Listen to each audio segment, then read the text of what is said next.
भाषा कोणतीही वाईट नसते, कधीच वाईट नसते. जगातली कुठचीही भाषा वाईट नसते. हिंदी ही काही वाईट भाषा नव्हे. आमच्यावर लादणार असाल, नाही बोलणार जा.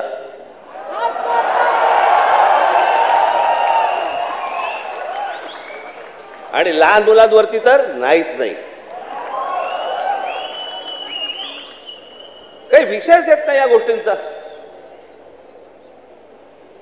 यांचं राजकारण काय चालू आहे ते पहिलं बघा तुम्ही.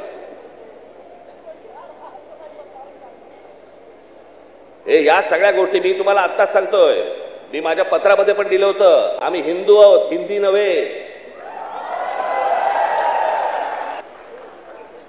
मी आज तुमच्याकडे काही लंब चौडं भाषण करण्यासाठी नाही आलो. मी खरं तर आज शाखेच्या उद्घाटनाला आलो होतो. मला अविनाशने मला सांगितलं की साहेब तिकडे येणारच आहात तर एक छोटी सभा आपण घेऊन टाकू.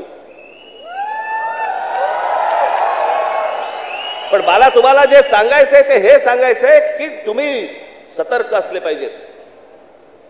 आज काहीतरी प्रकरण उसळलं आणि आज काहीतरी उघडलं म्हणून आज आम्ही जागे व्हायचं, उद्या त्याच्यानंतर आम्ही झोपून जायचं आणि मग बाकीचं सगळं पोखरलं जातंय. भुसभुशीत जमीन असते ना, घुशी तिकडे होतात, खडकामध्ये घुशी नाही होत. तुम्ही खडकासारखे टणक असले पाहिजेत. महाराष्ट्राची तुम्ही भक्कमपणे बाजू उभी केली पाहिजेत. महाराष्ट्र काय हा तुम्ही समजून घेतला पाहिजेत. मी जे सतत तुम्हाला जे सांगत असतो ना, 1400 वर्ष राज्य केलेला हा महाराष्ट्र या प्रांतावरती. मी अनेकदा बोलत आलो, तुम्हाला सांगत आलो की ह्याला पर्शियन लोक ह्याला हिंद प्रांत म्हणत.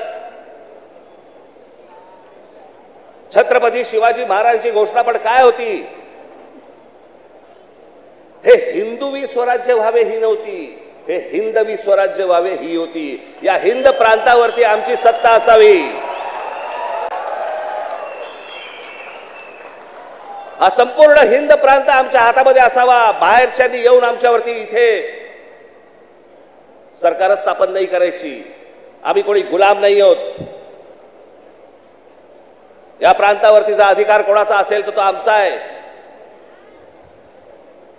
आणि 1400 वर्ष या मराठेशाहीने जे राज्य केलं, ज्याला आपण म्हणतो ना अटके पार आम्ही झेंडे फडकवले. अटके पार झेंडे फडकवले म्हणजे काय? आजही मला असं वाटतं पाकिस्तानच्या वायव्येला नैऋत्येला तो अटक नावाचा किल्ला आहे, त्या किल्ल्यावरती भगवा ध्वज फडकला. ते अटक किल्ला, तो अटके पार झेंडे फडकवले आम्ही. तिथपर्यंत पोहोचले होते मराठे. तो महाराष्ट्र हतबल आहे. तो महाराष्ट्र यांच्या समोर हात पसरतोय. आम्ही भिका मागायच्या आम्हाला न्याय द्या म्हणून. तुम्ही या महाराष्ट्राचे राजे, तुम्ही या महाराष्ट्राचे मालक. बाकीची माणसं बाहेरून आली, ती तुमच्यावरती रुबाब करणार आणि आम्ही हतबलतेने त्यांच्या समोर बोलणार, अरे नाही नाही भाई साहब ऐसा मत बोल. का?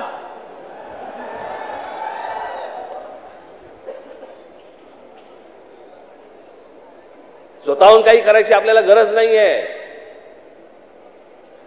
पण जर अशा प्रकारे मास घेऊन जर समजा कोणी अंगावरती आला, ठेचायचा म्हणजे ठेचायचाच.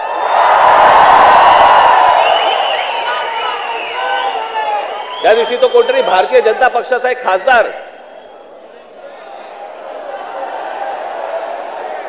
कोणतरी दुबे नावाचा, कसा काय बोलला, मराठी लोगों को हम यहां पे पटक पटक के मारेंगे. झाली का केस त्याच्यावरती? हिंदी चॅनल वाल्यांनी दाखवलं का? पुढे चालवलं का? काही नाही.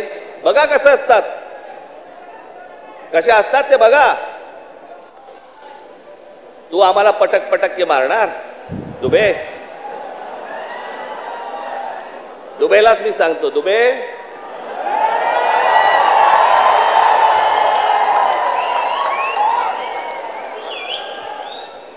तुम मुंबई में आ जाओ.